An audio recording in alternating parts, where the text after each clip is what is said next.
সাব্বির নাসির কে? যদি আপনি আমার বিজনেস ইন্টারভিউ নিতে এসে থাকেন তাহলে ট্রান্সফরমেশনাল লিডার।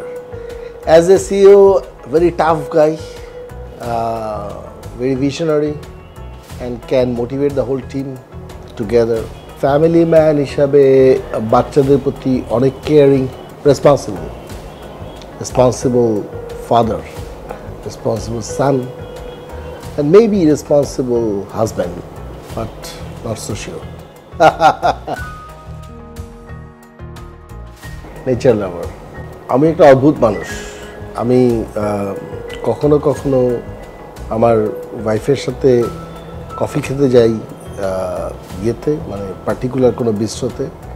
আবার অ্যাট দ্য সেম টাইম আমি বন্ধুবান্ধবের সাথে ওই যেখানে সাধারণত ভদ্রলোকরা বসে না ওইটার জায়গাতে ওই যে কন্ডেন্স মিল্ক ওই চা খাই।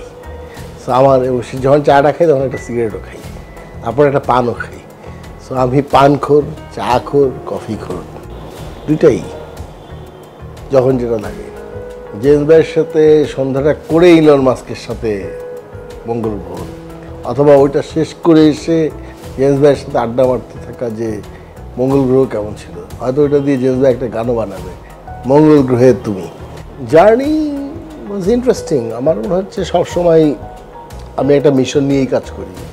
সো অটবির মিশন যখন ছিল তখন শুরুতে এটা নিতুনদা, মানে শ্রদ্ধেয় নিতুনদার সাথে কথা বলতে বলতে অনিমেষ সমিতি এদের সাথে কথা বলে ৭,০০০ লোকের একটা ফ্যামিলিকে ট্রান্সফর্ম করা, এবং সেইখানে অসংখ্য মিডল ক্লাস ফ্যামিলি যারা সদ্য বিয়ে করেছে, অল্প টাকার মধ্যে বাসা সাজাতে চায়, তাদের সলিউশন দেওয়া, এটা একটা অদ্ভুত সুন্দর জার্নি, খুব স্বপ্নের মতোই।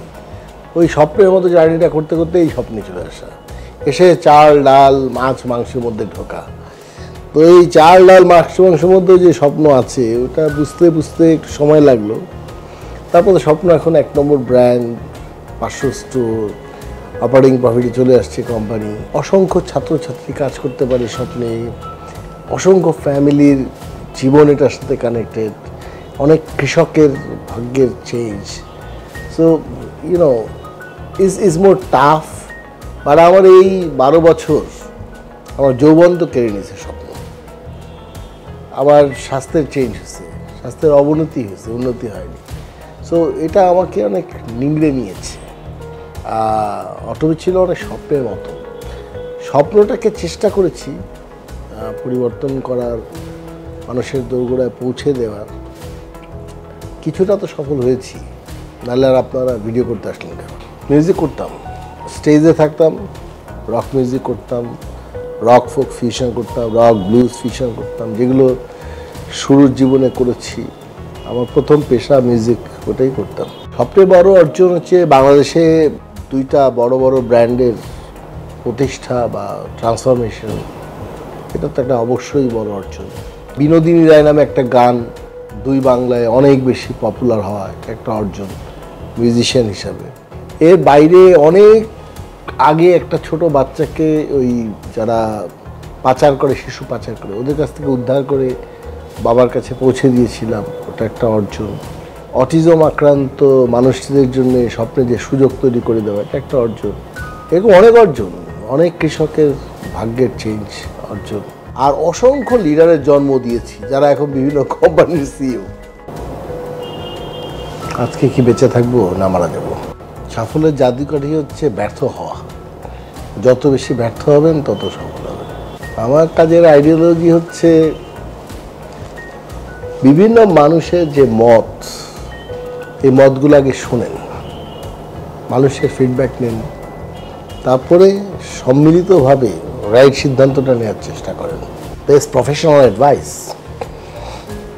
No your stakeholders and know your KPIs।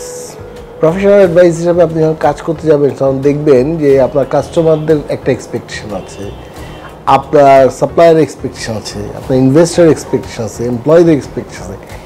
এই এক্সপেকটেশনগুলোর মধ্যে প্রায়োরিটাইজ করা যে কোনটা ইম্পর্টেন্ট এবং সেটার জন্য শুধু কাজ করে যাওয়া। আমি বলবো স্টেক হোল্ডারকে চিনেন, আপনার লক্ষ্য বুঝেন, কোনটা প্রায়োরিটাইজ করতে হবে দেখেন, আর নিজেকে সবসময় আপগ্রেড করেন। আপনার যে ফিউচার সেলফ এটাকে বোঝার চেষ্টা করেন এবং ওইটা হওয়ার চেষ্টা করেন।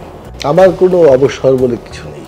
আমি আশা করি যেটা সেটা হচ্ছে মৃত্যুর আগ মুহূর্ত পর্যন্ত কাজ করব। সেই কাজটা সঙ্গীত হোক, কোনো সুফিবাদ নিয়ে লেখা হোক, বা প্রফেশনাল বিজনেস ওয়ার্ক হোক। আমার জীবনের লক্ষ্য হচ্ছে কাজ। জীবনটা আমার কাছে কাজ। তো আমি চাই কাজ করতে করতে মরে যেতে। আমি আমার বড় ছেলেকে বলেছি, যে অবশ্য অন্য দেশে থাকে, জানি না সে কখন আসবে কি না।